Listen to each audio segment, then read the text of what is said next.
Move your hand or lose it. Cerus froze mid-reach, not entirely sure what he'd done to earn the sharp, husky warning from the alien perched on the edge of the battered cockpit console. She had bright, bioluminescent lines running along the curve of her neck and down her spine like a chain of tiny glowing embers, each pulse revealing her heightened state of agitation. Her name, as far as he could understand from the quick exchange they'd had, was Zariha. She spoke through parted lips that revealed two pairs of fangs, and her voice hummed with a peculiar vibration that made his gut churn with equal parts fascination and fear. The interior of his scavenged cargo vessel smelled of warm metal and the faint tang of engine oil, but Zariha's scent, like spiced citrus and static charge, pushed everything else aside. He backed up, hands raised. "I wasn't going to," he stammered. The overhead flicker of failing lights cast odd shadows on her iridescent scales, picking up subtle purple undertones in her otherwise golden complexion. She growled, low in her throat, a sound that started in her chest and rippled outward, making the luminous markings along her throat flare brighter. Cerus swallowed hard. "You realize you're the one who just sat on my lap a few minutes ago, right?" She narrowed her slitted eyes, her heavy-lidded glare equal parts challenge and silent confusion, like she was trying to figure out what he meant. He was trying to figure that out too, because 1 minute he'd been in the pilot's seat, fiddling with the overhead toggles to calibrate the flight path away from the battered remains of an interstellar skirmish zone, and the next minute she'd abruptly dropped into his lap, tail swishing over his knees, shoulders heaving with tension. He still felt the pressure of her weight on his thighs, the swirl of her hot breath near his ear, and then the quick raking of claws along the console as she launched herself away from him. Now, she was eyeing him like any shift in his posture might provoke an even wilder reaction. He inhaled shakily, letting his gaze drift around the cramped cockpit. The smell of ozone from short-circuited wires mingled with the stale air of a ship too old for serious travel.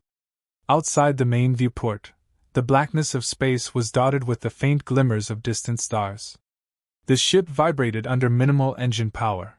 He was trying to conserve fuel while seeking out a safe station. Zariha, with her flaring luminescent patterns, brought an otherworldly presence into that small space, and he couldn't deny the immediate electric tension between them. Beneath her threat, there was also a hint of raw vulnerability in the way her tail lashed anxiously at the floor. Her clothing, or what passed for it, was little more than strategically placed straps around her torso, revealing the ridges of her collarbones and the swirling pale patterns etched along her ribs. She looked part warrior, part exotic traveler, and entirely unpredictable.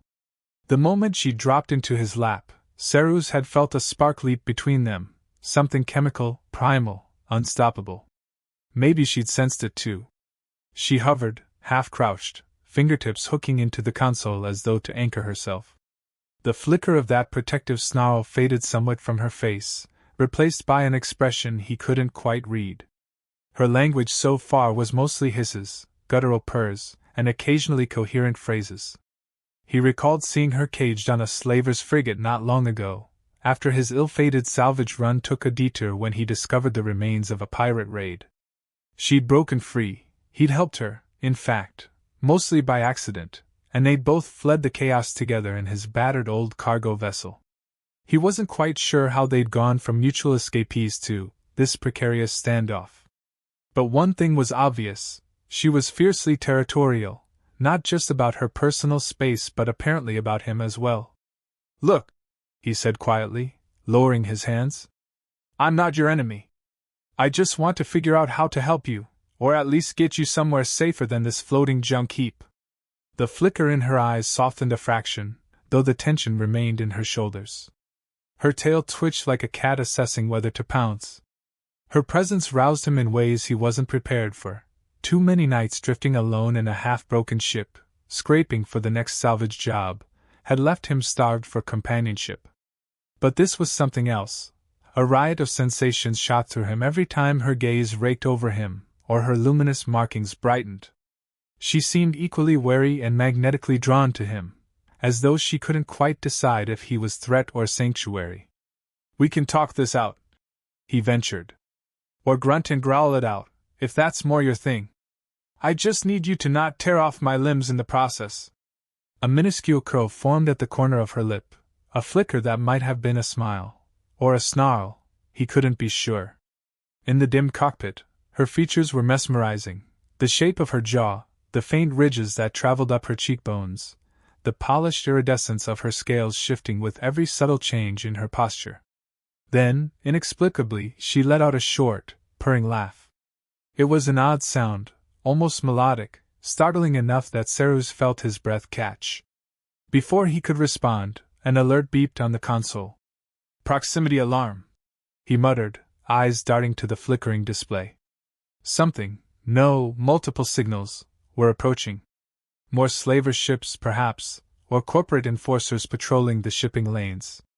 Ever since the major corporations had begun cracking down on independent scavengers like him, he'd been watching over his shoulder for any sign of trouble. The beep quickened, and Zariha responded by pressing a glowing fingertip to the console, as though trying to read the data. Seruz stepped around her carefully, trying not to startle her, and got into the pilot's seat. "We're going to have to make a run for it," he said. "Hang on." She bared her fangs and uttered a quick sentence in her guttural language, one that ended with a sharp bark that might have meant, "Go," or, "Idiot." He wasn't sure. Either way, he powered up the engines and set a course away from the approaching vessels, heart hammering, tension thick enough to taste. Beside him, Zariha steadied herself, tail coiled like a living whip behind her. Her luminescent markings flickered in rapid succession, and a sense of shared urgency flowed between them. He'd never had a co-pilot like her, but as the ship roared into acceleration, he felt a bizarre comfort in her presence, as if they were in this chaotic scramble together. He angled the ship through the debris field. Twisted chunks of hull plating and the remains of smaller crafts littered the star lanes, detritus from some skirmish or meltdown. He needed to navigate carefully to keep from tearing the cargo vessel to bits. Zariha leaned over the console, pressing her palm against a faintly glowing panel, and the entire system sputtered. "Whoa, hey!" Seruz growled, pulling her hand back gently. "Don't kill the engines!" She snarled at him but didn't resist. Then, with surprising gentleness, she trailed her claws lightly across the console as though feeling for a faint current. The screen flickered, a new set of glyphs appearing, her attempts, maybe, to run scans or interpret data in a language Seruz couldn't read. Then the proximity alarm shrilled again, shifting from a beeping to a buzzing. Seruz cursed under his breath, rolling the ship into a sharp bank left to avoid a chunk of floating fuselage. "They're on us," he breathed. "Whoever they are, they're not friendly." Zariha growled, an almost throaty hum that suggested she wasn't about to surrender. Something flashed in the viewport. A bolt of bright red energy soared past, missing them by mere meters. "They're firing," Seruz hissed, adrenaline surging. The next moment, a shockwave rattled the ship, and sparks showered down from the overhead vent. He wrestled the controls, frantically trying to spin the ship out of the line of fire. Zariha grabbed hold of the co-pilot's seat to keep herself steady. He could feel her tension like an electric charge in the air. The lights flickered again, then stabilized. Another volley of lasers zipped past, searing the darkness outside. "We're not gonna outrun them in this piece of junk for long," he whispered. There was a swirl of a new approach on the sensor readout. "More of them, perfect." Zariha shot him a look that somehow conveyed, "Fix this now, or we're both dead." Seruz clenched his teeth, scanning for an escape route. A swirl of possible coordinates flicked through his mind. He had limited warp capacity left, maybe enough to jump a short distance if the drive hadn't overheated. He risked a glance at the warp meter, 30% capacity. "We can do a short hop," he said to Zariha, pointing to a star map stuttering to life on the console. "Might throw them off long enough to hide in an asteroid belt or a derelict station." She nodded slowly, eyes narrowing as she studied the coordinates. The stripes on her neck pulsed in quick patterns, and Seruz got the sense she understood more about his technology than she let on. The moment he engaged the warp spool, the entire cockpit began to shimmer with an eerie blue glow. Zariha's own markings flared in response, and Seruz felt a jolt pass through him, as if the ship's systems were reacting to her presence. A sudden pitch and crack jolted them as they lurched into the beginnings of a warp jump. The stars outside elongated into brilliant lines of light, then everything went dark. For a breathless second, Seruz was sure the warp drive had failed mid-jump, then they emerged in empty space with no sign of the attacking ships. Silence enveloped them, broken only by the labored whir of the ship's engines and the rasp of his own breath. He slumped forward, running a trembling hand through his hair. "We're clear," he said, half in disbelief. Zariha let out a shuddering sigh, a low hum building in her throat that almost sounded like a purr. Then she said something in that rumbling language softly, as if in relief. Seruz glanced at her, forcing a grin. "That was close." She didn't respond in words, but her gaze slid to him, lingering on his face, then drifting over his chest. She reached out a hand tentatively, her sharp claws retracting a little, and brushed her fingertips against his jacket. He tensed but didn't pull away. The heat of her touch seared through the fabric as though her body temperature were higher than his. It was the first time she'd initiated contact without threat. His heart hammered as he wondered if the moment was about gratitude or curiosity or something else entirely. He swallowed, adrenaline still coursing through him, the narrow survival fueling a sudden rush of possibility. Their eyes locked. Her luminescent stripes glowed faintly, and he became intensely aware of her full lips, the way they parted with every breath. She seemed equally fixated on him, though her expression was veiled with caution. Then, just as quickly as it began, the moment shattered. A caution alert flashed on the console about an engine coolant leak. The lights overhead dimmed and sputtered. Zariha hissed as her moment of peace was invaded by more mechanical chaos. Seruz exhaled, disappointed but also relieved to have a reason to refocus. "Guess we'll take care of that first," he said, pushing himself to his feet. Zariha stood up as well, stepping aside to give him room. The tension lingered, an unspoken promise crackling between them, but they both had too much survival instinct to let intimacy override the ship's immediate needs. He squeezed past her in the cramped cockpit and headed toward the corridor that led to the engine bay. Zariha followed, close enough that he could feel the warmth of her presence. As they navigated through narrow corridors lined with exposed cables and flickering panels, Seruz felt a pang of embarrassment. This was his home, a patched-up junker he'd salvaged piece by piece over the years. He never cared about appearances until now. Did she notice the rattling vents, the half-burnt wires, the stale air that rarely smelled fresh? Judging by the way her nose wrinkled every so often, she did. But she didn't sneer or pass judgment. She was too busy taking everything in with keen interest, occasionally pressing a glowing fingertip against a broken console or battered bulkhead. They reached the engine bay, a cramped space housing the battered warp core, 2 ion thrusters, and a nest of patchwork hoses. Steam hissed from a cracked coolant pipe near the overhead. "Great," Seruz muttered, rummaging through a storage locker for sealant patches. Zariha moved beside him, brushing his arm with hers. He tried not to shiver from the contact, but every brush of her skin against his sent a jolt of heat coursing through his veins. He found what he needed and climbed a short ladder to the overhead pipe. Zariha watched from below, eyes scanning him, tail swishing. A trickle of coolant splashed against his forearm, burning cold. He bit back a curse and pressed the sealant patch in place, holding it until the hiss subsided. The pipe groaned, then fell silent. He exhaled. "That'll hold for now."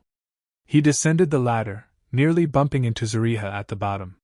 She didn't move away, her gaze glued to the path of the coolant on his forearm. She lifted her hand and, without speaking, ran a single claw along the outside of his arm, scraping away the residual fluid. Her touch was surprisingly gentle, though her eyes burned with intensity. Seruz's mouth felt dry. "Thanks," he whispered, acutely aware of how close she stood. Her hips almost grazed his, and the lines of her luminescence pulsed in a slow rhythm that matched the pounding in his chest. He studied her face, the graceful slope of her cheekbones, the faint pattern of scales around her temples, the blackness of her pupils expanding to swallow the golden irises. Even her breath had a slight spark to it, like ozone. It was then he realized how unsteady his breathing had become. He'd been alone for so long, drifting from one salvage job to another, trusting no one except the battered hull of his vessel.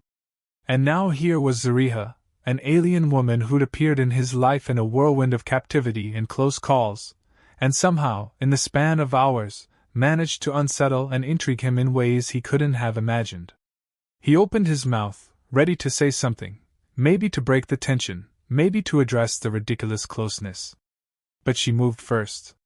In one fluid motion she slid her hand up his arm and gripped the back of his neck. Her claws pricked slightly, but not enough to draw blood. Before he could react, she pulled him forward and pressed her lips to his. The shock of it was immediate and paralyzing. A surge of raw heat cascaded through his body.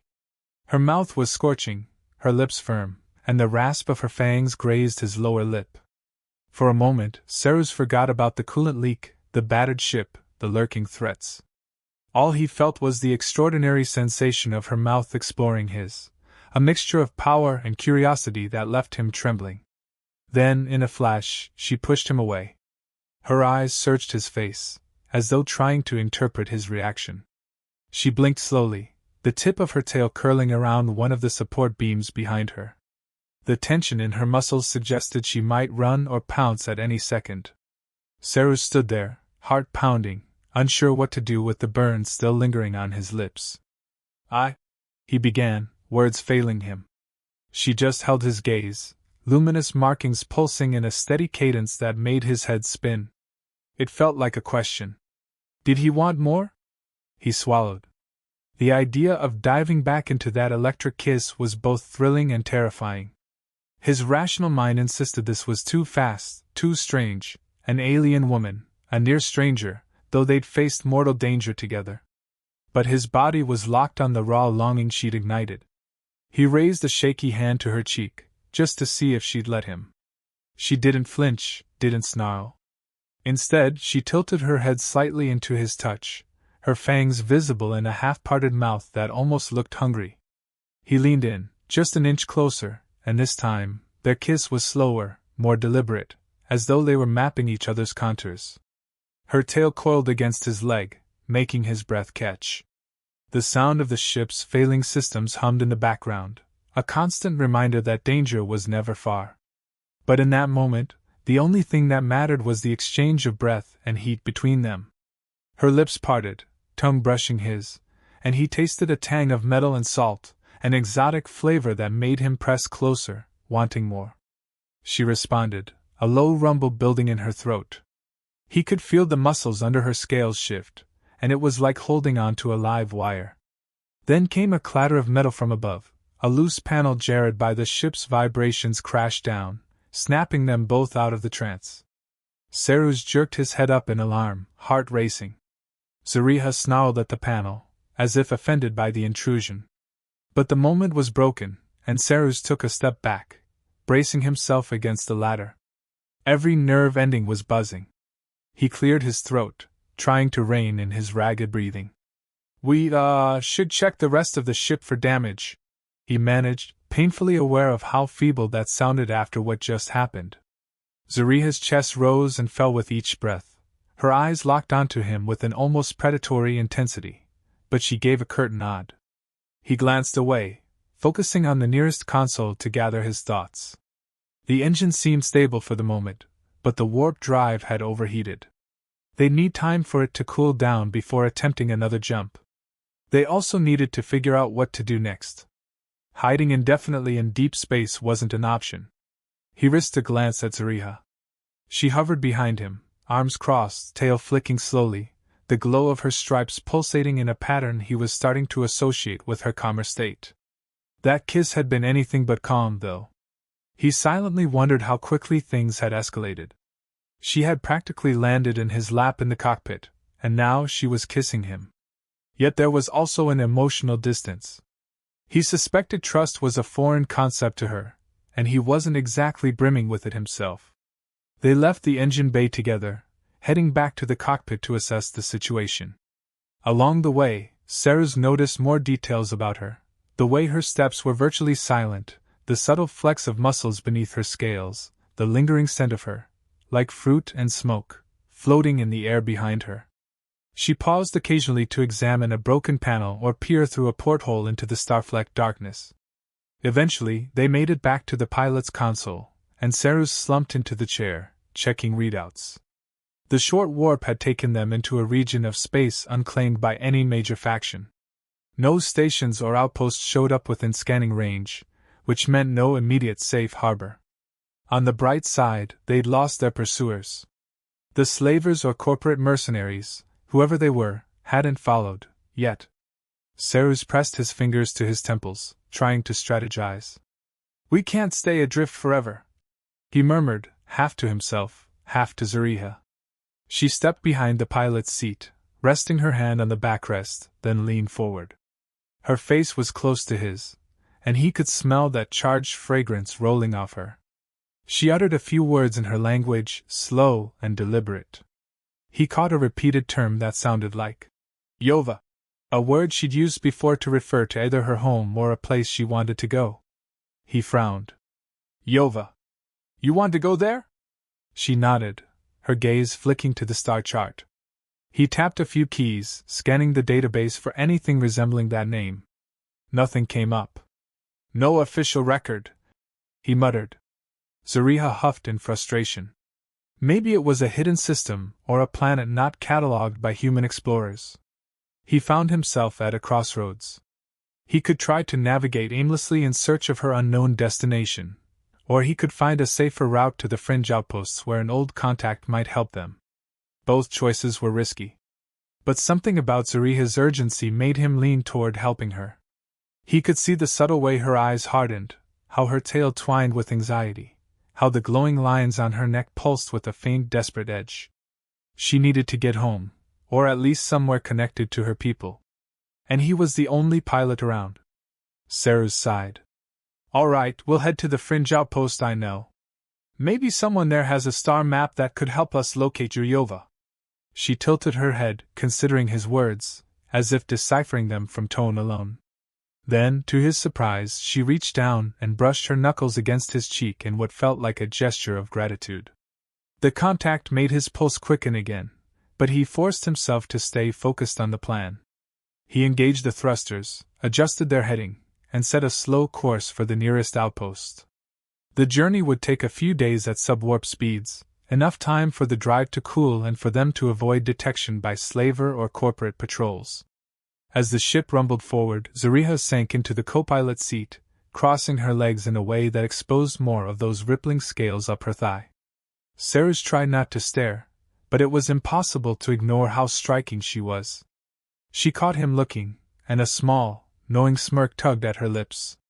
They drifted for a while in relative silence, the only sounds being the hum of the engine, the occasional beep from the console, and the soft rustle of their clothing. Cerus found himself wanting to fill that silence with conversation, but he wasn't sure what words to use.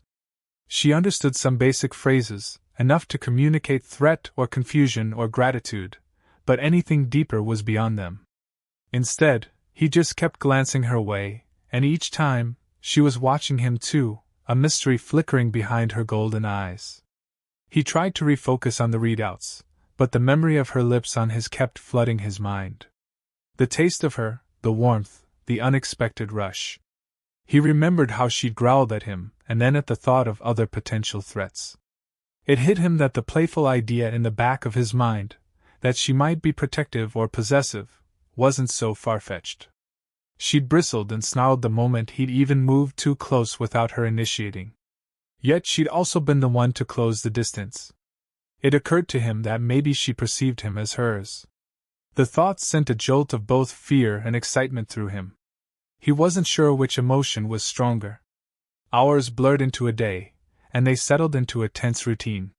Cerus rationed their food supplies, mostly protein pastes and dried rations, with a few questionable dehydrated vegetables. He handed Zariha a water pouch, and she sipped it gingerly, grimacing at the flat taste. She was used to different nourishment, no doubt. Occasionally, she ventured off to explore the ship's cramped corridors. He'd find her poking around the cargo hold, examining salvaged parts. Once, he caught her prying open a crate of old weapon attachments, her luminescent stripes brightening with excitement as she ran her fingers over a plasma blade. Ceruz approached carefully, not wanting to spook her.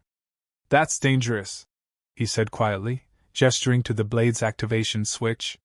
She raised a brow ridge and activated the blade anyway, the hiss of plasma filling the hold. Her eyes danced with curiosity, and she swung it experimentally, the greenish glow reflecting off her scales. For a moment, he was captivated by the sight of her, lethal, beautiful, brimming with barely contained power. When the blade flickered out, she gave a satisfied nod, returning it to the crate. The entire time, Ceruz's heart hammered, half in awe, half in caution. She could gut him if she wanted, and it would take minimal effort. But thus far, she hadn't turned that aggression on him, except in a moment of near-lapse-sitting meltdown. Instead, her aggression had turned into something else. Later, she padded back to the cockpit while he was bent over some charts. He felt her presence before he saw her, a warm hush of air moving behind him.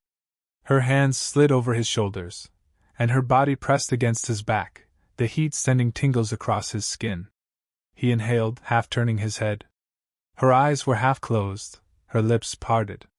He turned fully, gently, not wanting to startle her. She leaned in, pressing her forehead to his, her voice a low murmur in her throat. It wasn't words, exactly, but a kind of languid sound. Her tail snaked around his waist, drawing him closer, and he felt the length of her body mold against his. Part of him wanted to sink into the moment, indulge that rising tide of need. Another part flashed with warning, "You hardly know her, you're stranded in space, this is madness."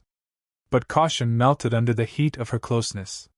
He lifted a hand to cup her cheek, and she let out a soft purr, the vibrations rattling in his own chest. Then she kissed him again, slower and more confidently this time. He tasted her breath, felt the warmth of her lips, the electric slip of her tongue. Sensory overload buzzed through his body. He let out a quiet moan. She answered with a purring hum that resonated down to his toes. Time lost meaning in that hush of mingled breaths. Eventually, practicality reasserted itself, and Ceruz remembered the ship still needed to be steered. He broke the kiss, pressing a shaky hand to her shoulder. "Let me just," he muttered, turning back to the console.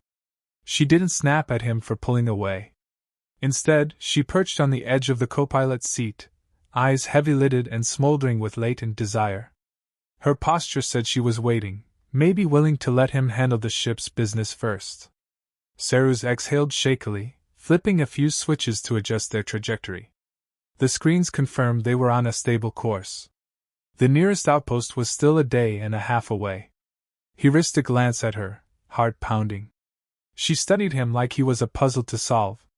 Slowly, she stood and backed out of the cockpit, beckoning him to follow with a single, fluid gesture of her hand.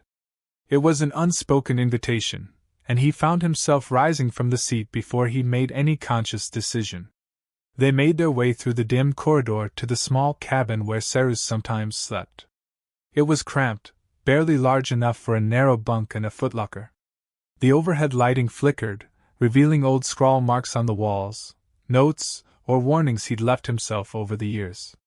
Zariha paused at the threshold, scanning the space with those glowing eyes. She turned to him expectantly, as if to say, "Is this your den?" He nodded, throat tight. She stepped inside, the motion of her hips drawing his gaze. He followed, mindful of how close they already were. The tension weighed heavy in the stuffy air. She faced him, tail swishing lazily, then reached up to unclasp the straps that crisscrossed her chest.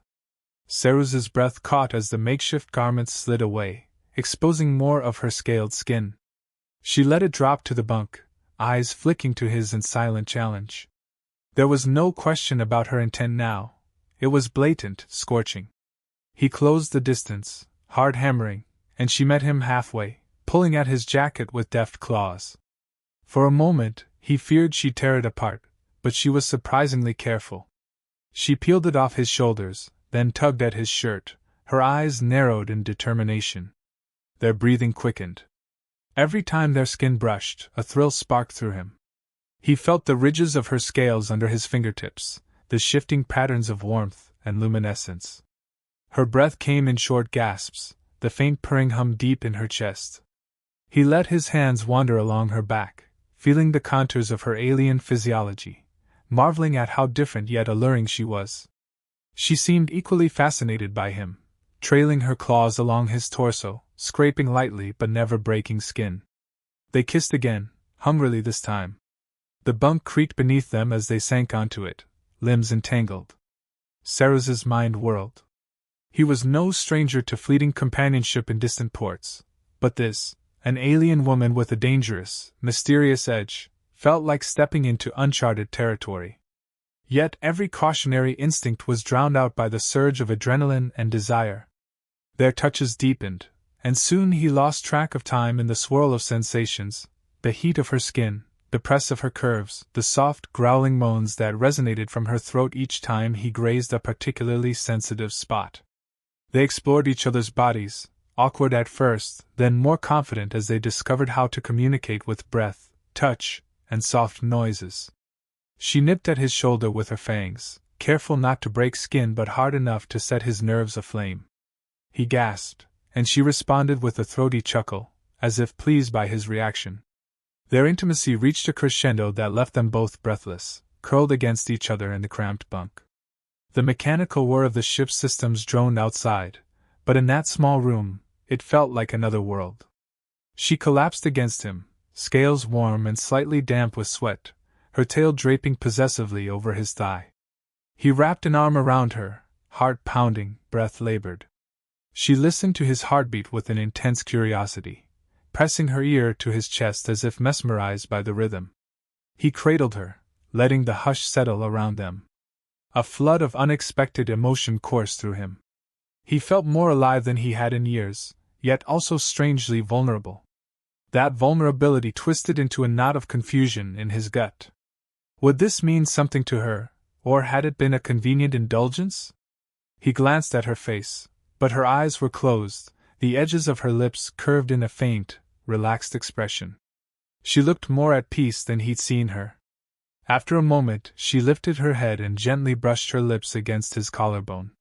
Then she slipped off the bunk, retrieving the straps that formed her scant outfit. With languid grace, she fastened them back into place, not meeting his eyes. It was as if she was carefully erecting a boundary again. Seruz sat up, raking a hand through his hair. The air suddenly felt cold against his bare skin. He wasn't sure if he should say something or let the moment linger unspoken. In the end, he just watched as she padded to the doorway, her tail flicking once in a final, almost playful gesture before she slipped out into the corridor. He stared after her, a swirl of conflicting emotions tightening in his chest. That was the most intense, raw experience he'd had in a long time, and yet it left him with more questions than answers. Did she trust him now? Did she see him as a temporary companion? Or was there something deeper forming between them? Part of him felt like a fool for mixing survival with desire. But another part burned for more, craving the close connection that had sparked so fiercely. He tugged his clothes back on, ignoring the gnaw of hunger in his stomach. After a moment's hesitation, he decided to follow her, to see if she'd gone to the cockpit or the cargo hold or somewhere else.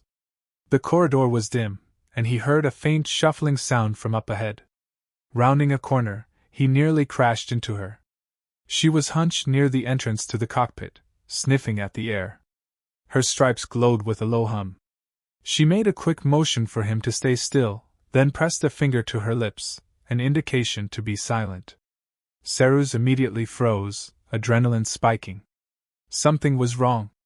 He crept forward carefully, heart pounding. The cockpit's proximity alert was pinging again, but quietly. He leaned over to check the readings.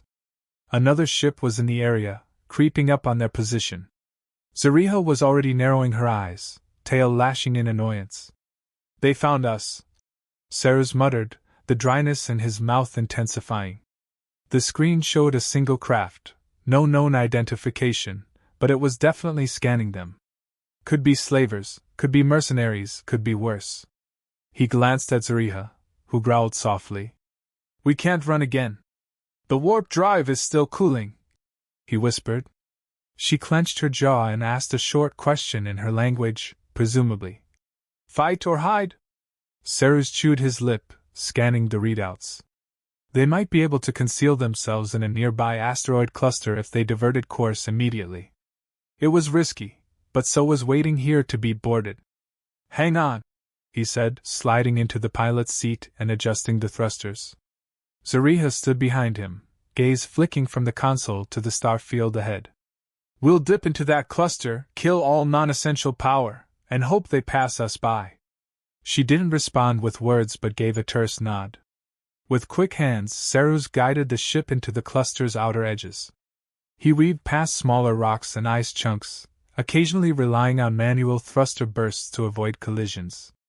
The unknown ship was closing in.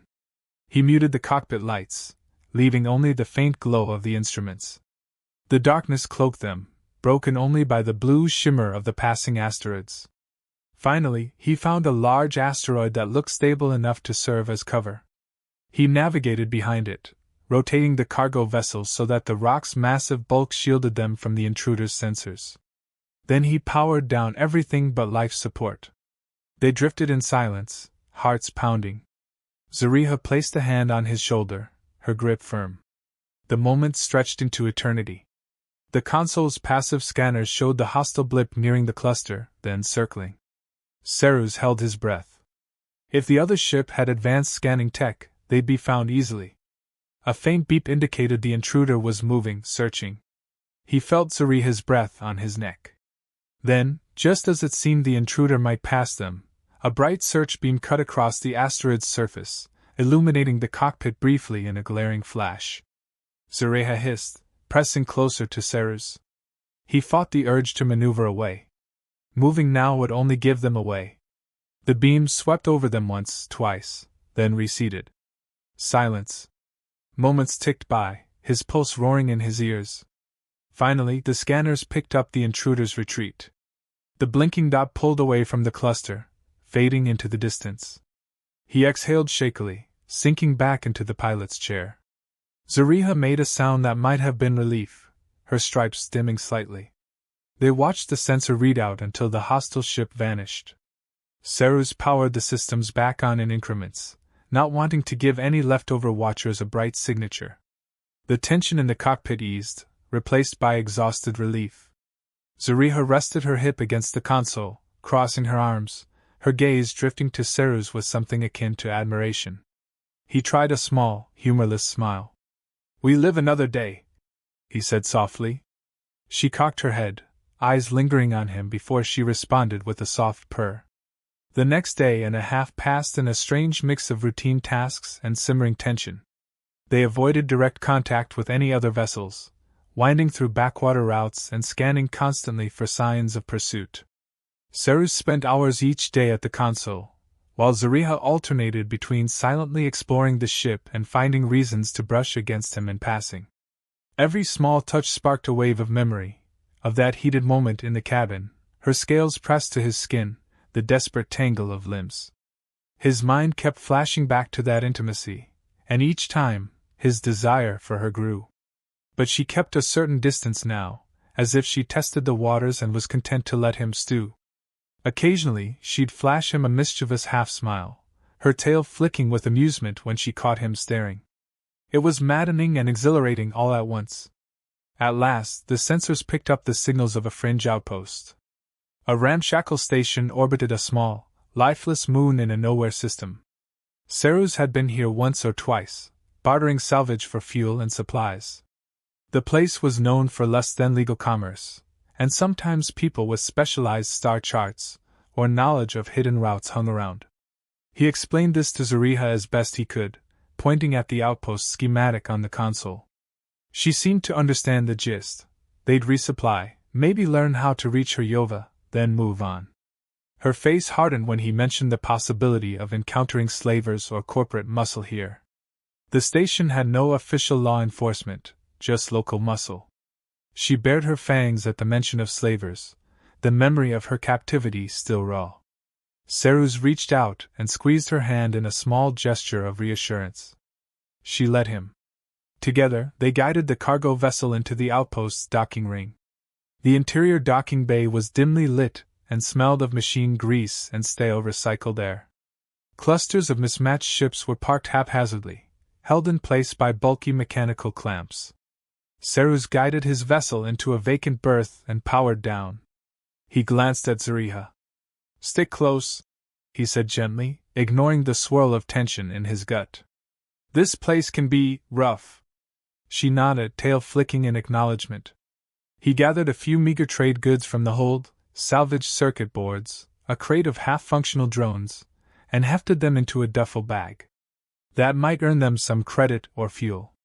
Zariha insisted on strapping a small plasma dagger to her thigh, and he didn't object. He'd be a fool to deny her the means to protect herself. Stepping out of the ship, they were hit with the dull roar of the outpost, the hum of engines, the clank of metal doors, the echo of distant voices. A few rough-looking dock workers glanced their way, and Seruz could feel the weight of stares lingering on Zariha's unusual appearance. He set his jaw and motioned for her to follow. She walked at his side, shoulders tense, eyes scanning every corner.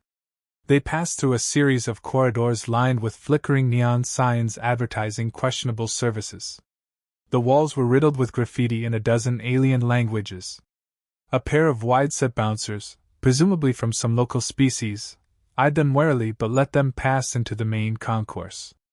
Inside, a sprawling marketplace offered everything from black market weaponry to exotic foods. The smell of grilled meats and pungent spices mixed with stale alcohol fumes. Seruz guided Zariha toward a vendor he recognized, an old mechanic who sometimes dealt in star charts. The mechanic, a wiry figure with silver implants around his eyes, barely glanced at Seruz before zeroing in on Zariha. "Interesting companion you have there," he rasped. "Looking for something special?" Seruz kept his face neutral. "Need star maps, or at least routes to uncharted systems. She's searching for a place called Yova." The mechanic's brows rose. "Never heard of it. But I might have something to help you search. Won't come cheap." Seruz scowled, rummaging through his duffel. He pulled out the circuit boards and drone parts, hoping they'd be enough to barter. The mechanic squinted, then shrugged. "I can give you a partial chart database on a data crystal. It might or might not have what you need. No promises." Seruz felt the muscles in his jaw clench. "Deal." He didn't have many options. Zariha watched the exchange with obvious impatience, the glow of her stripes shifting in agitation. Once the trade was done, the mechanic handed over a small data crystal. "Plug that in and search for coordinates or references. Good luck. You'll need it." They turned to leave, but a cluster of armed thugs emerged from the shadows, blocking their path. Seruz tensed. He recognized the patch on their jackets, mercenaries who often took jobs from slavers or corporate enforcers. One of them, a bulky man with cybernetic eyes, sneered. "Well, what have we got here? A fancy scale lady? Bet someone would pay a hefty price for her." Zariha bristled, lips pulling back to reveal her fangs. The thugs smirked, apparently amused. Seruz stepped forward, heart pounding. "Back off," he growled. "We're not for sale." The merc spat on the ground. "Everyone's for sale in a place like this. Step aside or you're gonna get hurt." Seruz glanced at Zariha, who looked seconds away from lunging. He set down his duffel slowly. The tension mounted, people in the concourse backing away to avoid the brewing confrontation. The lead merc raised a hand, signaling two of his goons to flank them. Seruz tried to size them up quickly. They were heavily armed, blaster pistols visible at their hips, maybe heavier firepower hidden. Zariha gripped the plasma dagger at her thigh. In a flash, the standoff exploded into violence. One thug lunged for Zariha. She sidestepped gracefully, slashing her blade across his arm. Another swung a baton at Seruz. He ducked, ramming his shoulder into the thug's torso and sending him staggering. The lead merc cursed and pulled a gun. Seruz dove behind a vendor stall, adrenaline surging. Zariha moved like lightning, her tail whipping out to knock the gun from the merc's hand. The watchers around them scattered, shouts echoing in the metal corridors. Seruz scrambled to regain his balance, rushing to Zariha's side. She was a whirlwind of snarls and fangs, her stripes blazing with intense light. The merc she'd slashed was bleeding and cursing, trying to keep pressure on his wound. Another fired a bolt from a small energy pistol. Zariha twisted away, the shot scorching a metal plate behind her. Seruz grabbed a fallen baton and slammed it into the shooter's wrist, sending the pistol spinning. The lead merc snatched a knife and slashed at Seruz. He felt the blade graze his shoulder, pain blossoming as it cut through fabric and skin. He hissed, stepping back, preparing to retaliate, then Zariha pounced. She tackled the merc, claws raking across his chest. He screamed as sparks flew from some embedded cybernetic implants. Zariha let out a roar that rattled Seruz to his core, pinning the merc to the ground. The other thugs, seeing their boss incapacitated, stumbled back. The wounded one tried to drag his companion away. Zariha bared her fangs at them, daring them to continue, and they retreated, cursing and shouting threats. The lead merc lay panting, fear etched in his face. Seruz grabbed Zariha's shoulder. "We gotta go," he panted. She huffed, but let the merc scramble away. The surrounding crowd parted quickly, no one wanting to interfere. Blood seeped through Seruz's torn sleeve. Zariha's eyes narrowed as she saw the wound, worry etched into her scaled brow. He grimaced, pressing a hand to it. "I'll be fine," he muttered. "Just a scratch." Her gaze flashed with protective fury.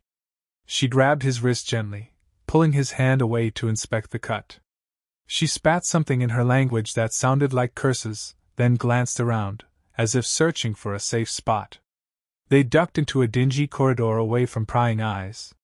She pressed him up against the wall, scanning the wound. Before he could protest, she bent her head and passed her tongue over the cut, her saliva leaving a cool, tingling sensation. He inhaled sharply, a rush of heat rising in his face. "What are you?" she growled softly, continuing her ministrations, and to his surprise, the bleeding slowed. He had no idea if her saliva had healing properties or if it was just some cultural remedy. Either way, the pain receded to a dull throb. When she was done, she met his gaze, a softness in her eyes that caught him off guard. He reached out and cupped her cheek, gratitude and lingering adrenaline surging in equal measure. "Thanks," he whispered, voice husky. She placed a clawed hand on his chest, right over his heart, and let out a soft hum that he interpreted as concern. Then she leaned in, pressing her forehead to his, exhaling a warm breath. They lingered like that until the sounds of the Outpost's chaos filtered back in, reminding them they weren't safe yet. Seruz cleared his throat. "We need to get back to the ship. We have the data crystal. I'll see if we can decode it en route." She nodded, stepping back. Before they left, he took one last look at the corridor to ensure no more threats lurked. They slipped through the market, weaving around the stalls and ignoring the curious stares.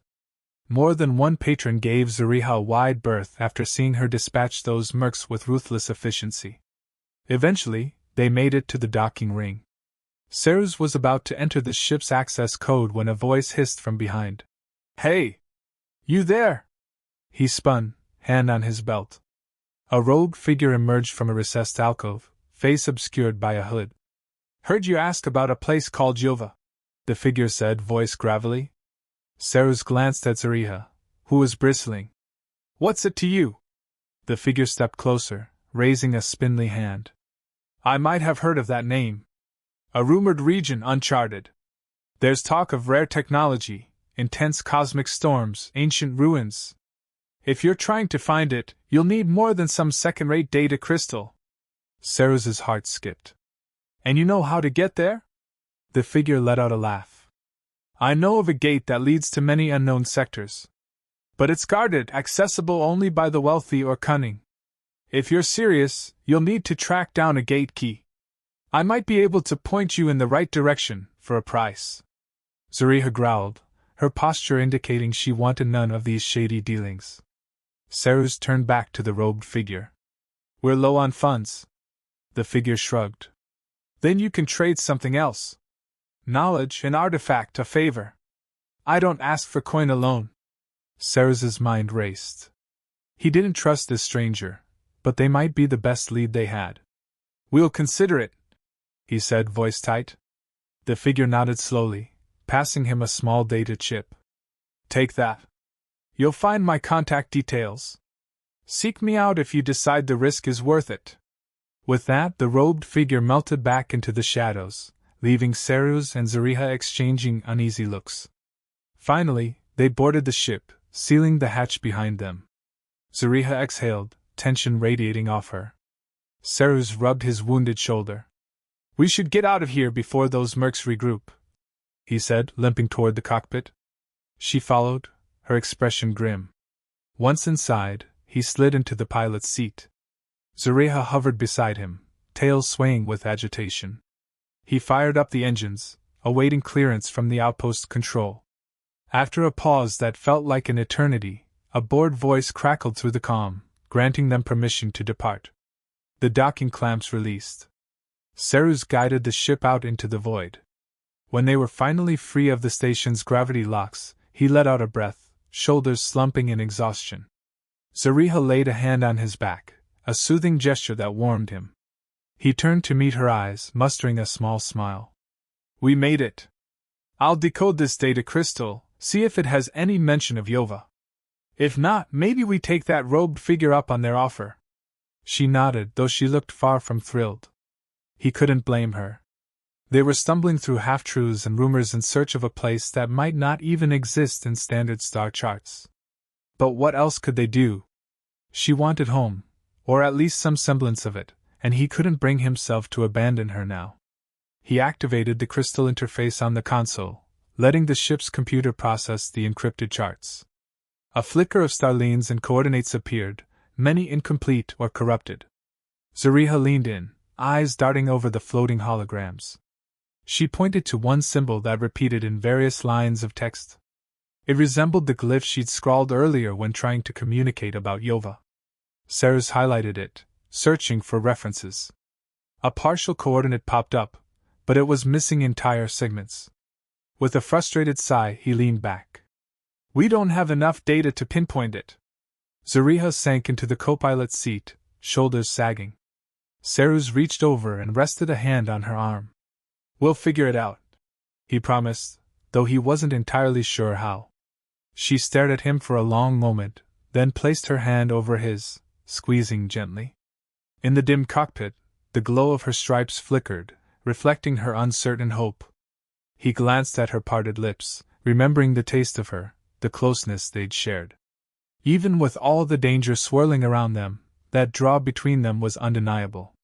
They spent hours poring over the partial data, cross-referencing star charts, trying to fill in the missing pieces. Each time they hit a dead end, Zariha would growl softly in frustration, and Seruz would offer what little comfort he could. Sleep was minimal. They took turns resting in the cramped cabin, but neither truly relaxed. The memory of the merc's ambush kept Seruz on edge, and he suspected Zariha's dreams were haunted by her captivity. Occasionally, in the half-light, he would feel her slip onto the bunk beside him, pressing her scaled body against his for warmth or solace. They didn't always speak. Often, she just let her fingers trace the ridges of his collarbone, or outline the shape of his jaw, as though reassuring herself he was real. He'd respond by pulling her closer, finding an odd comfort in the quiet intimacy. He wanted to keep her safe. He wanted to unravel the mystery she carried. He wanted more. Eventually, they emerged from hyperspace near a small planetoid ringed with debris. It was a designated rest area in the star lanes, though not patrolled by any major authority. Seruz set the ship down on a rocky outcropping, hoping to do some repairs and run the data crystal again with the ship's limited AI. Zariha wandered outside with him, scanning the lifeless surface, the sky above a swirl of cosmic dust. He showed her how the cargo doors worked, how the landing gear stabilized the ship, and she seemed genuinely curious about all of it. At one point, while he was crouched to patch a small leak in the exterior hull, she startled him by resting her chin on his shoulder. He almost dropped the tool. Looking back, he found her smiling, at least, it looked like her version of a smile. He set the tool aside, turning to face her. For a moment, they just breathed the thin atmosphere, gazing into each other's eyes. Then she hooked a hand behind his neck and pulled him into a lingering kiss, the cosmic dust swirling around them. The barren rock beneath his boots, the hiss of a slight breeze, the endless stars overhead, it all faded into insignificance. When they broke apart, she breathed a single word in her language, her tone rich with meaning. He didn't know what it meant exactly. Maybe. Stay. Maybe. Mine. Maybe. Forever. But the emotion in her gaze was clear. She was no longer just a wary fugitive. She was his companion, and in some strange, desperate way, they belonged to each other now. He felt an unexpected ache in his chest, equal parts longing and hope. But how could they build anything solid when their entire future hung on unstable leads and a cryptic star map? He finished the patch job, and they re-entered the ship, preparing to lift off again. No sooner had he fired up the engines than the calm crackled to life with an incoming transmission. Seruz glanced at Zariha. She shrugged, tensing. He flicked a switch, and a distorted voice filled the cockpit. Seruz, you out there? Word has it you're messing around with some sensitive territory. His blood ran cold. He recognized the voice, Brenner, a freelance bounty hunter known for double crosses and shady deals. What do you want? Seruz growled, trying to keep his voice steady. A lazy chuckle came through. I heard you're chasing some myth called Yova. Could be profitable for you, but you've got the wrong sort of people sniffing around.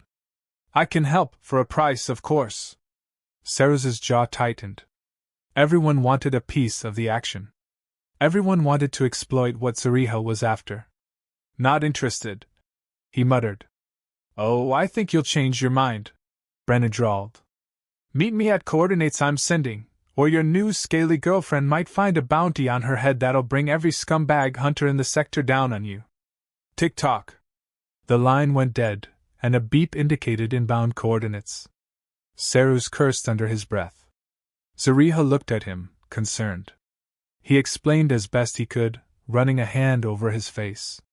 We can't keep dancing with these vultures forever. He weighed the risk. Brenner was not trustworthy, but ignoring him could unleash an even bigger wave of bounty hunters. And maybe Brenner's intel would help them find Yova. Zariha touched his arm, a question in her eyes. Brenner, he said, not sure how to explain scum and blackmail in her language. He settled for an exasperated grunt and a half-shrug. She rolled her eyes, surprisingly human in her expression, and pointed at the new coordinates. Then she drew a finger across her throat, baring her fangs. Seruz got the message. If Brenner tries anything, he's dead. Despite the tension, he almost smiled. All right, he said. We'll see if he has something useful. But we stay sharp. With a heavy sigh, he plotted a course. As the ship broke free of the planetoid's gravity, he couldn't shake the feeling that they were diving headfirst into another trap. Yet beneath the dread, something else burned, the fierce conviction that he'd do whatever it took to protect Zariha, and maybe, just maybe, help her find her way home, or find a new home together. The lines of her stripes glowed in his peripheral vision, and he felt her warmth beside him. No matter what lay ahead, they'd face it together.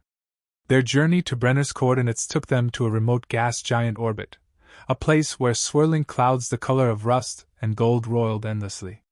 Dozens of asteroids drifted near the planet's rings, forming a chaotic field.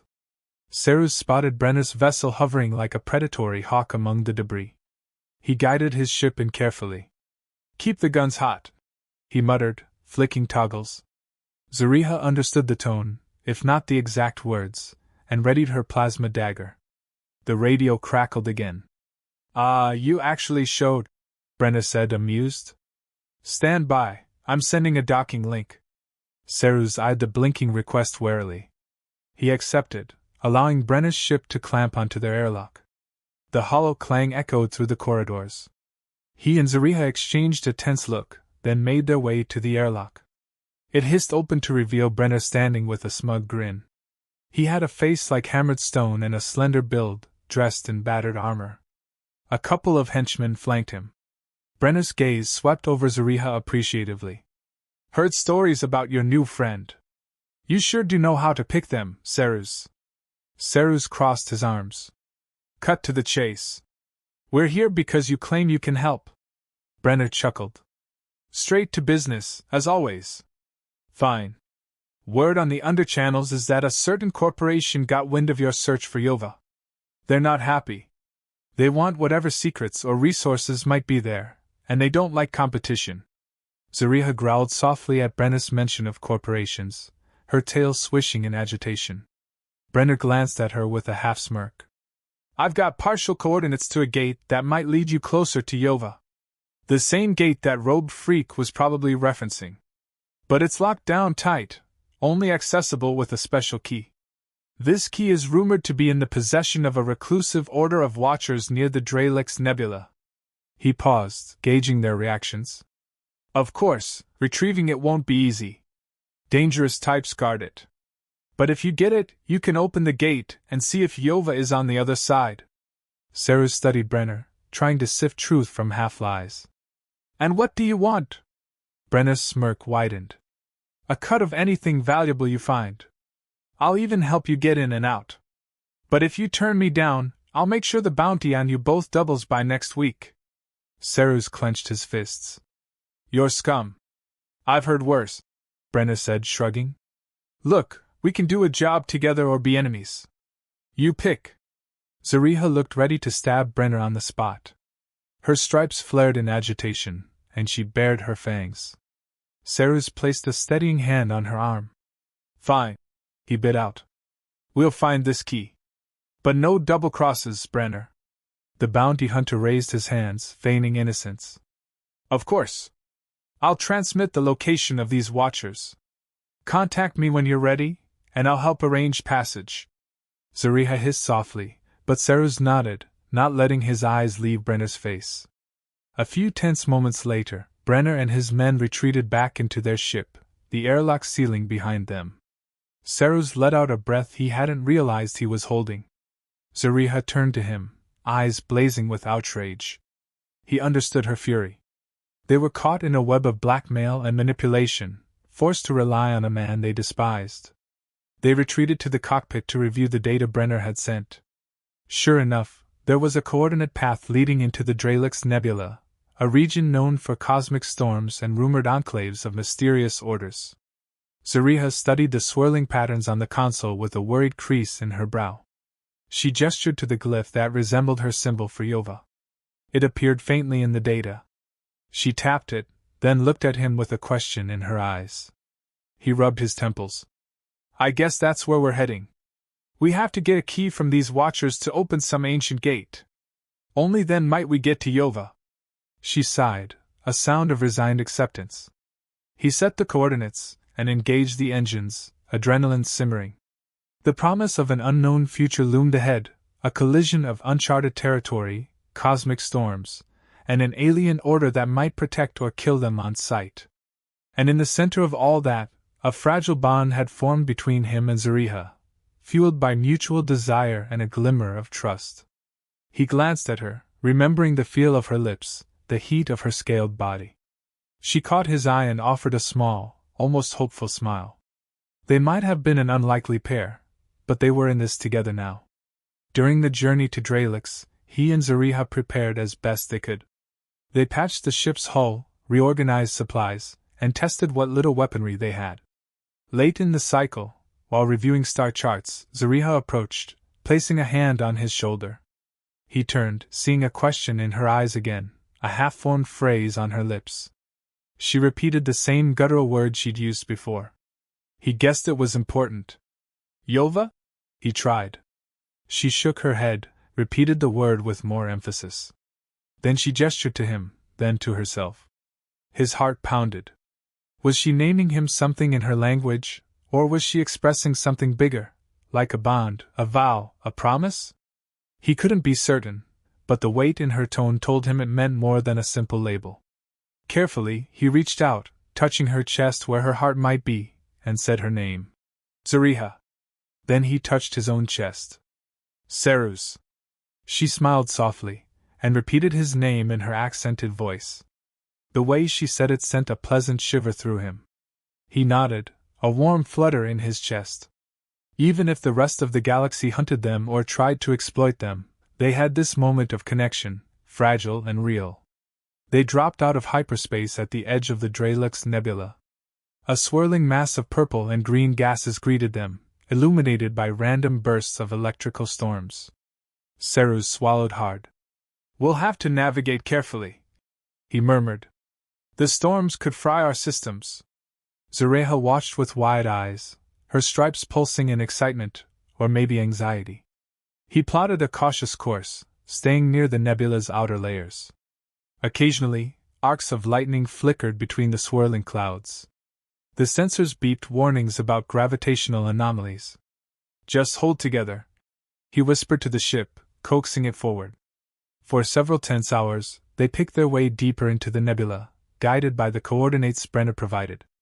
Then, in a lull between storms, they saw it, a massive, ancient structure drifting within a pocket of calm.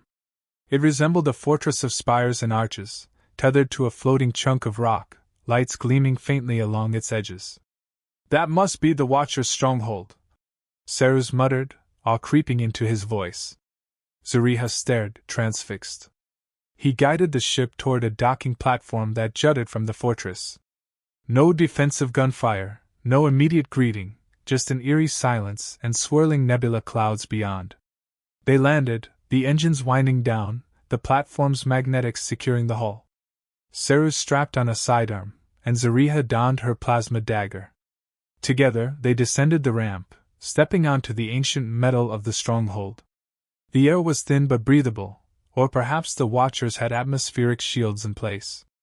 Towering pylons radiated a soft glow, reminiscent of Zereha's luminescent patterns but far less vibrant. They passed through a grand archway carved with alien symbols.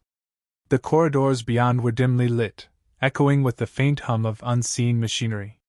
At length, they emerged into a cavernous chamber. Cerus's boots clicked on polished stone. Zereha tensed beside him. Figures appeared in the shadows, robed watchers, their faces concealed, moving in eerie synchronization. One stepped forward, speaking in a melodic language. Neither Cerus nor Zereha understood, but the watcher's tone carried authority. Cerus raised his hands in a gesture of peace. "We seek a key," he said slowly. "A gateway. Yova." The watcher cocked its head, focusing on Zereha. Suddenly it spoke in Zereha's guttural tongue. She gasped, responding in halting phrases. Cerus watched as they exchanged words. Whatever the watcher said made her eyes widen, her stripes glowing with intensity. Then she placed a hand on Cerus's arm, speaking rapidly in her language, gesturing for him to trust. He had little choice. The watchers led them deeper into the fortress, through winding corridors and across a bridge that overlooked a churning energy conduit. At last, they arrived in a small chamber where a single pedestal stood. On it, a strange crystal device pulsed with faint light. Cerus guessed it was the key they'd come for. One watcher spoke again to Zereha, handing her the device with cautious reverence. She accepted it, clutching it against her chest. Then, the watcher turned to Cerus and spoke for the first time in a broken approximation of his language. "She, chosen. You, bond. Protect." Cerus's heart lurched. He glanced at Zereha, who looked equally overwhelmed. The watchers parted, allowing them to return to the corridor with the key in hand. The journey back to the ship felt dreamlike. Zereha was quiet, clutching the crystal as though it were her lifeline.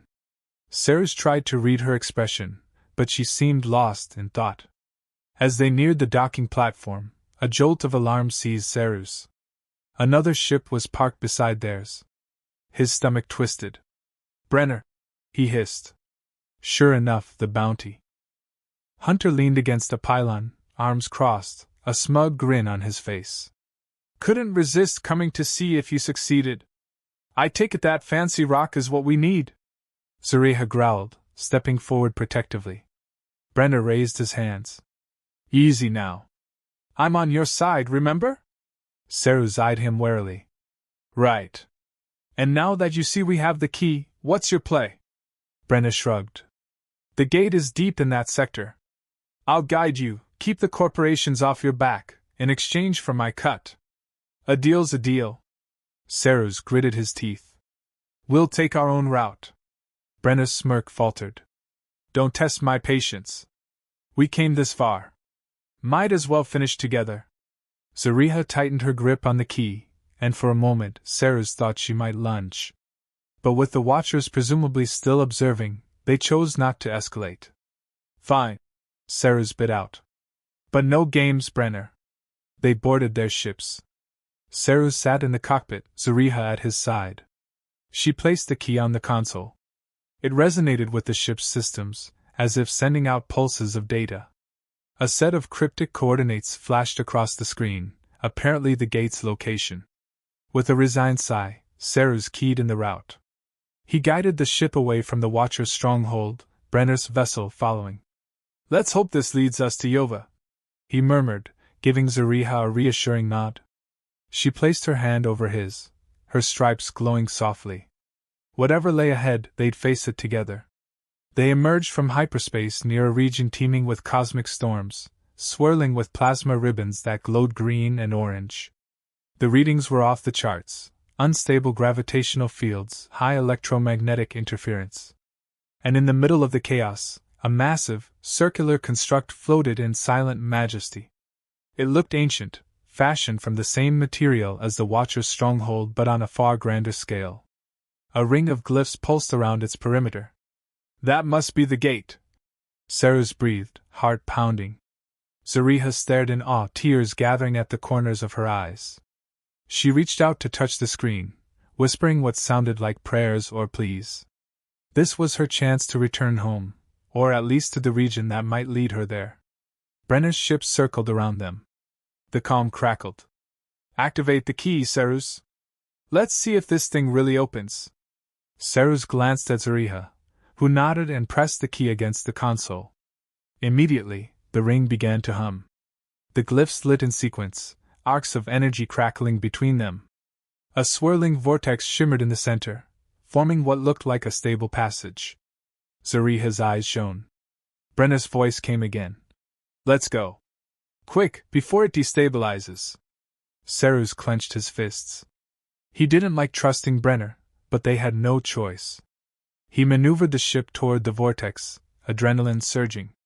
The swirling energies engulfed them in a flash of light. For a heart-stopping moment, everything went blank, and the ship rattled violently. When they emerged, the starfield was different, unfamiliar constellations shining through the viewport. A faint glow illuminated distant debris, perhaps remnants of ancient battles. Scanners struggled to find reference points. Zariha stood, pressing her face to the glass, stripes glowing in excitement. This is it? Seruz asked gently. She inhaled, gazing at him with a glimmer of hope. Then she pointed to a faint star in the distance, her tail trembling. He guessed that was her home system or close to it. He set a course, trying not to let fear creep in. Brenner's ship materialized beside them, weaving in tight formation. A crackle on the comm. We made it. Now about that cut. Seruz felt a jolt of anger. We haven't found anything to profit from yet. Let us get where we're going. But Brenner's tone turned cold. Sorry, Seruz. I have a buyer who wants that key, and the alien. You can walk away free if you hand them over now. Seruz's stomach twisted. You lying bastard. You really thought I'd pass up the biggest bounty of my career for some vague promise of treasure? Brenner scoffed. Power down your engines and prepare to be boarded. Zariha let out a furious hiss, tears of betrayal shining in her eyes. Seruz's face burned with rage. He slammed his fist on the console. We can fight him, he growled. She nodded, wiping her cheeks with the back of her hand. A wave of sadness coursed through him. They were so close to her home, and now another betrayal threatened to tear it away. Brenner's ship locked weapons onto them, the targeting scanners whining. Seruz powered up the thrusters, but they were still recovering from the gate jump. Alarms blared. Hang on, he told Zariha. We'll figure this out. She placed a hand on his cheek, gazing into his eyes with steadfast trust. Then she turned to the console, pressing the key into a slot as if she understood something about its function. The screen flared, and a surge of energy coursed through the ship's hull. Outside, arcs of power leapt from the ring behind them, spiraling outward. Brenner's voice crackled. What the? Before a massive shockwave slammed into his ship. His vessel spun out of control, losing weapon lock. Saru seized the moment, firing the thrusters and tearing away at top speed. Beneath the crackle of energy, the ring closed its vortex, cutting Brenner off from reinforcements. Saru's exhaled a shuddering breath, adrenaline pounding in his ears. They'd escaped Brenner for now, but it wouldn't be long before he regained control and came after them. Zariha pointed to the star again, urgent. Saruz nodded and plotted a course. The ship blasted forward. The sensors revealed swirling debris fields, evidence of ancient conflicts, maybe the ruins of Zariha's people's civilization. As they flew, faint signals blinked on the scanner. Possibly more ships, or automated defenses. He wasn't sure. The tension in the cockpit was thick enough to slice. Yet amid the fear, a spark of hope flared bright. Zariha's expression was resolute, and he found himself drawing on her courage. If she believed they could reach Yova, maybe that was enough. Their course led them to a battered planet ringed by turquoise dust. Zariha inhaled sharply when it came into view, a world tinted by faint green oceans and swirling purple clouds. She whispered its name, voice trembling with raw emotion. Yova. Saruz's throat tightened. Despite everything, they'd made it to the threshold of her home. Scans showed a ravaged surface, massive craters, signs of ancient bombardment. But there were pockets of vegetation, shimmering lakes, and glints of possible settlements. Zariha insisted they land near a cluster of tall spires that jutted from the planet's surface like needle-like mountains. Saruz guided the ship through the turbulent atmosphere, battling crosswinds that buffeted their hull. At last, they touched down on a plateau overlooking a valley. The air was crisp, tinted with hints of alien flora. Bioluminescent plants dotted the landscape, their glow reminiscent of Zariha's stripes. They descended the ramp. Zariha gazed out at the valley, tears glistening in her eyes, stripes pulsating with intense emotion. She sank to her knees, pressing her palms to the ground, inhaling the sense of home. Saruz knelt beside her, his hand resting lightly on her back. You made it, he whispered, voice thick with empathy.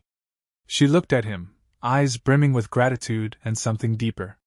Then she flung her arms around him, tail curling around his waist, burying her face in his shoulder. He stroked her hair, letting her cry, letting her have this moment. Eventually she stood, wiping her eyes.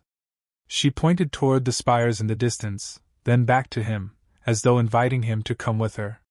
He nodded, heart pounding. Of course, he'd follow her. Together, they set off across the plateau, heading toward a narrow path leading down into the valley. The terrain was littered with broken remnants of once grand structures, now overgrown with luminous vines and alien flowers. A sense of ancient sorrow pervaded the place, but also a fragile beauty that refused to be snuffed out. Zariha explained in broken words that her people once thrived here before a devastating war scattered them across the stars. She didn't share all the details. Her language skills limited her, and grief stole her voice. But Saruz pieced together enough to understand that slavers, or perhaps a greater enemy, had torn her civilization apart. They climbed a ridge to find an overlook of a hidden valley. Nestled at the bottom was a cluster of ruined domes, faintly lit by luminous crystals. Zariha trembled, pointing at the largest dome. She spoke a single word. Home. Saruz swallowed hard. Let's go. They descended carefully, winding through collapsed archways and overgrown pathways. The haunting quiet weighed on them. Occasionally, the wind carried strange whispers as it passed through hollow corridors. At last, they arrived at the central dome. Vines draped over its entry, and the door, once proud and ornate, was half collapsed. Zariha gently brushed the vines aside and led Saruz inside. The interior was vast, the ceiling supported by tall pillars carved with intricate symbols that glowed faintly in the darkness. The floor was strewn with debris. Zariha's breath caught. She paced forward, running her fingers over a broken statue. Her stripes brightened, matching the statue's faint glow. It was as if the place recognized her. Saruz watched in awe. Then, a soft shuffle echoed from the shadows. They both froze, tension crackling. A figure emerged, thin, wrapped in tattered cloth. Its skin glowed faintly, markings similar to Zariha's. It let out a startled gasp, eyes locked on her. Zariha whispered something in their language, stepping closer. The figure's eyes widened, then filled with tears. They rushed forward, embracing Zariha in a flurry of relieved cries. More figures appeared from hidden alcoves, each with luminous stripes. They surrounded Zariha, touching her hair, her face, speaking in hushed, emotional tones. She gestured to Seruz, introducing him, a fierce pride in her eyes. The group regarded him warily at first, but Zariha's reassurance eased their fears. One by one, they greeted him with cautious nods. Seruz felt his chest tighten with emotion. This was the last fragment of her people, a handful of survivors clinging to the remains of their civilization. The group ushered them further into the dome, where a small fire flickered in a makeshift hearth. Zariha sat with her kin, describing her journey in broken words and gestures. Seruz caught glimpses of meaning, captivity, escape, the Watchers, the gate, their arrival here. The people listened raptly, occasionally letting out gasps or soft wails at the mention of hardships. When Zariha explained how Seruz had helped her, how he'd risked everything to bring her home, their guarded eyes shifted to gratitude. One elder figure touched Seruz's arm gently, murmuring what sounded like thanks. Zariha gazed at him with tears shining in her eyes. He gave her a small smile, overwhelmed by the relief and warmth that filled the chamber. The tension of survival and pursuit lifted just enough for him to feel a sense of accomplishment and belonging he'd never known before. But that peace didn't last long. A faint rumble shook the dome. Outside, an engine roared. Seruz's heart plummeted. "Brenner!" he spat, leaping to his feet. Zariha's people looked around in fear. The rattle of plasma bolts echoed off the ancient walls. Seruz grabbed Zariha's hand. "We have to defend ourselves." She nodded, determination flooding her features. Gathering the few who could fight, they raced outside. A wave of mercenaries poured over the ridge, Brenner at the helm, weapons blazing. They must have followed the ship's trace or forced their way through the gate. "Give me the girl and the key!" Brenner roared, firing a blaster at the dome. The shot scorched the stone, sending sparks flying. Seruz ducked behind a fallen column, returning fire with his sidearm. Zariha and her kin brandished plasma daggers and improvised bows fitted with energy-charged arrows. They fired from cover, felling a few mechs who advanced too boldly. The air crackled with energy bolts. Shouts and snarls echoed across the ruins. Seruz's heart hammered as he realized how outnumbered they were. Brenner's men spread out, flanking them. A few of Zariha's people were skilled fighters, but many were weak or inexperienced from years in hiding. The ragged skirmish threatened to become a massacre. Seruz ground his teeth, scanning for a plan. Then he saw a cluster of large crystal formations jutting from the ground near the dome's base. They pulsed with energy, likely the same kind fueling Zariha's people's bioluminescence. If triggered correctly, maybe they could unleash a shockwave or create a barrier. "Zariha!" he called, pointing to the crystals. She followed his gaze, eyes widening in realization. She shouted something to her kin, and a few broke off to maneuver toward the crystals. Meanwhile, Seruz laid down cover fire, popping up from behind the column to keep Brenner's men pinned. Brenner snarled at him from across the courtyard. "You're a fool, Seruz. You could have walked away rich. Now you'll die with these pathetic aliens." Seruz only responded by aiming a shot that nearly caught Brenner in the shoulder. Brenner ducked, cursing. The crystals glowed brighter as Zariha and her kin touched them, channeling their luminescent markings. A hum filled the air, building to a painful pitch. The mercenaries stumbled, some clutching their ears. Brenner realized too late what was happening. A brilliant flash erupted, arcs of energy crackling outward. The mercenaries shrieked as their weapons shorted, their suits sparked. Some fell unconscious, others fled in terror. Brenner himself was thrown back by the blast, colliding with a broken statue. Seruz shielded his eyes, ears ringing. When the light faded, the mercenaries were either incapacitated or scattered. Brenner lay moaning, pinned under debris. Zariha stared at him, tail lashing. Seruz approached carefully, pointing his blaster at the bounty hunter's chest. Brenner coughed, blood trickling from his lip, his armor cracked. Go ahead, he spat. Finish it. Seruz hesitated, rage and weariness clashing in his heart. Then Zariha stepped forward. She looked down at Brenner, 1,000 emotions flickering in her eyes, hate for the harm he'd caused, sorrow for the endless violence. With a slow shake of her head, she turned away, refusing to take vengeance. Seruz lowered his blaster. Brenner glared, humiliated. You'll regret, he started, but Seruz cut him off by slamming the butt of his gun against Brenner's temple, knocking him out. The battered mercenary slumped. Seruz let out a long breath. Zariha's people slowly emerged, tending to the wounded. Some sobbed with relief. Others embraced each other. Seruz reached for Zariha. She pulled him into a trembling hug, burying her face against his neck. He stroked her hair, exhausted but grateful they'd survived. The night was spent caring for the injured and securing the ruins. Brenner and his surviving crew were bound with rope, left under guard. Zariha's people debated what to do with them, but Seruz knew they needed to drive them away for good. In the quiet hours before dawn, he found Zariha standing atop a broken balcony overlooking the valley. The sky shimmered with the planet's auroras. She turned when he approached, eyes softening. He stepped closer, heart full. She placed her hand over his chest, feeling his heartbeat. He covered her hand with his, lips twisting into a tired smile. We did it, he whispered, barely managing to piece together the words around the lump in his throat. She nodded, pressing her forehead against his, tears in her eyes. Then she spoke one of the few human words she'd learned. Mine! Seruz let out a shakily soft laugh, pressing a kiss to her palm. Yours! He echoed, voice breaking with gratitude. There, under the shifting lights of a world reborn, they sealed a bond that transcended species and war.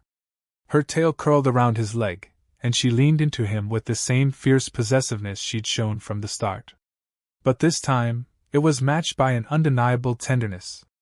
They stood in silence, breathing each other in, content for the moment to let the horrors of the galaxy fade.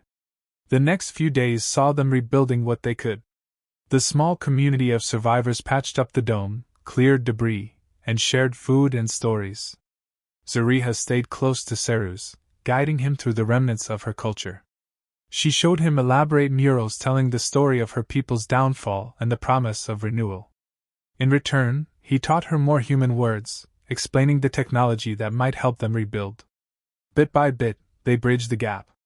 At night, they lay together in the hidden corners of the dome, entwined in each other's arms, exchanging whispered endearments in 2 languages.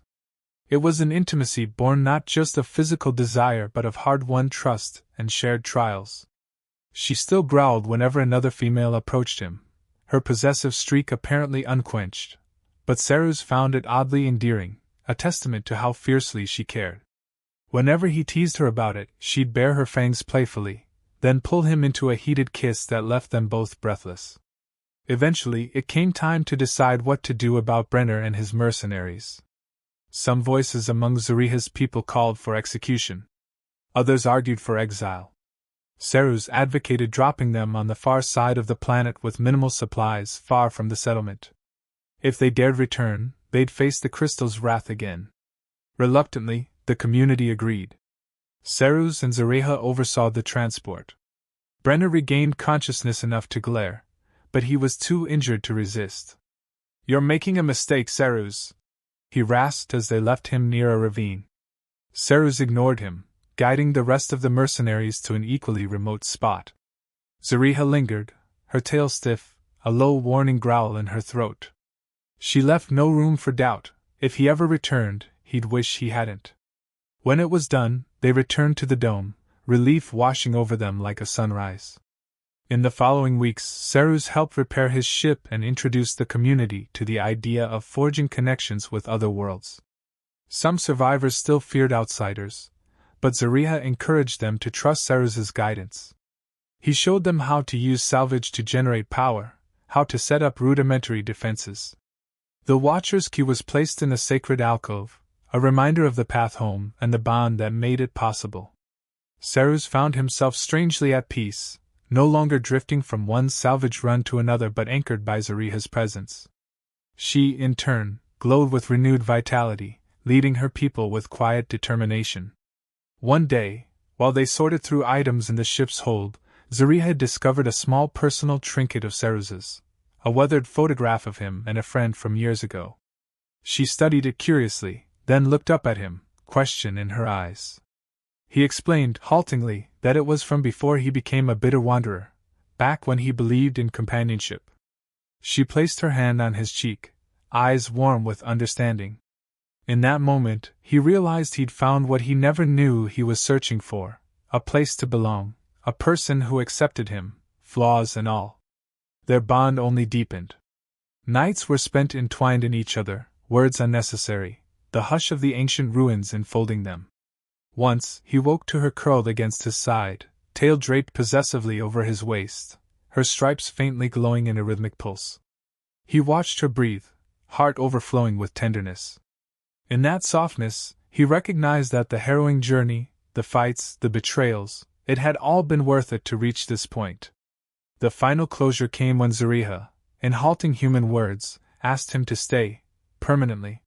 He brushed a thumb over her lips, nodding, tears gathering in his eyes. "I'll stay," he promised. "I'm yours, remember?" She responded with a radiant smile, her stripes lighting up the dim chamber. And so he stayed, helping her people rebuild, forging new alliances with passing travelers who could respect their sovereignty, scaring off any who came with ill intent. Over time, the settlement grew stronger, and word spread of a fiercely loyal alien community led by a woman of glowing stripes and her devoted human mate. Danger still lurked in the stars, but together they stood prepared. In the quiet hush of a twilight orchard they'd cultivated from hardy alien seeds, Zariha and Seruz often sat side by side, hands entwined. She'd rest her head on his shoulder, and he'd kiss her temple. Above them, the sky shimmered with radiant auroras, the planet's vibrant heart pulsing in harmony with Zariha's luminescence. In these stolen moments of tranquility, they recalled the day she first sat on his lap in the cockpit, how she growled at the very thought of anyone else touching him, how their unlikely partnership blossomed into something more profound than either could have imagined. Every breath they shared was testament to their unbreakable bond. And though the galaxy still spun with threats and chaos, they had found in each other an unshakable pillar of solace, an intimacy that was both raw and comforting, built through trials and sealed in tender vulnerability. Here, on Yova's recovered soil, they forged a life that honored their past and promised a future guided by love, trust, and the fierce glow of two hearts forever entwined.